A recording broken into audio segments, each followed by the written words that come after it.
Today's episode is brought to you by Bush's Fresh Food Market. Calling all foodies, Bush's is hiring. Are you passionate about food, looking for growth, development, and excellent wages? Come grow with Bush's and apply online at bushes.com/join our team. That's Bush's, BUSCHS.com/join our team.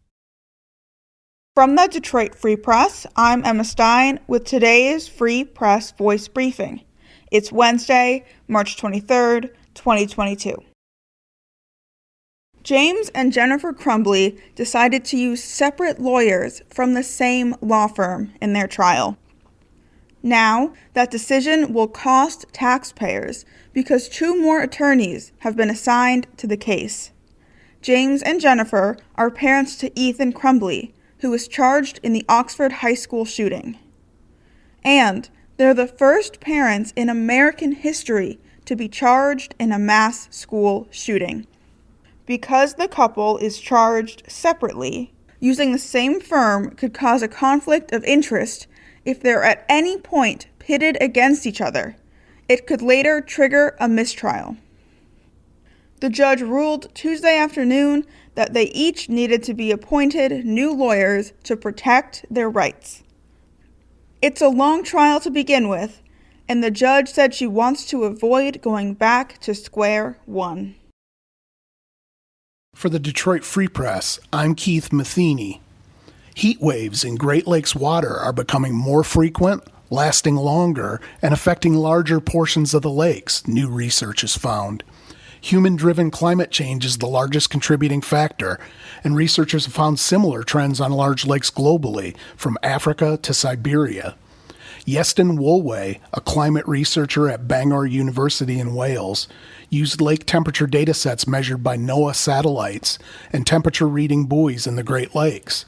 He found that the areas of the Great Lakes affected by heat wave events has doubled in the last decade. A second study examining large lakes globally found similar effects.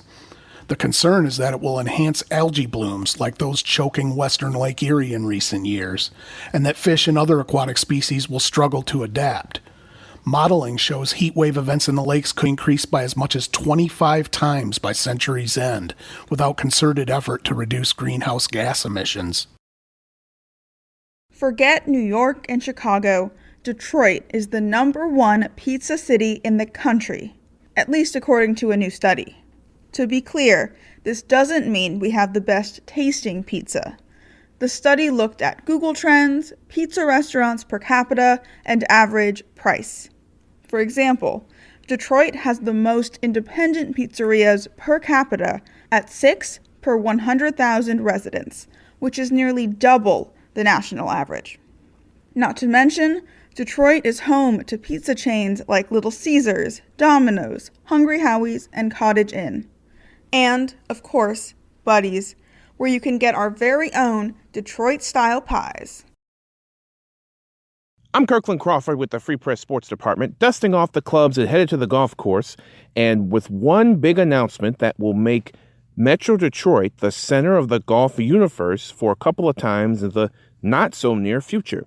On Tuesday, the United States Golf Association announced that the U.S. Open, one of the 4 major tournaments on the men's pro golf calendar, will be held at Oakland Hills in Bloomfield Township in 2034 and 2051. It will mark the first time that course will host that event since 1996. Oakland Hills was the home of the PGA Championship back in 2008.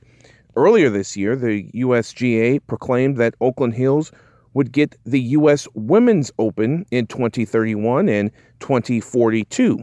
Now, if you remember, back in February, the iconic clubhouse at the golf course was totaled in a fire to the tune of $80 million in damage.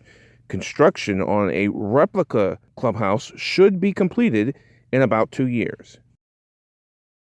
For more stories from the Detroit Free Press, be sure to check out freep.com. That's FREEP.com. Have a great day, and I'll see you tomorrow.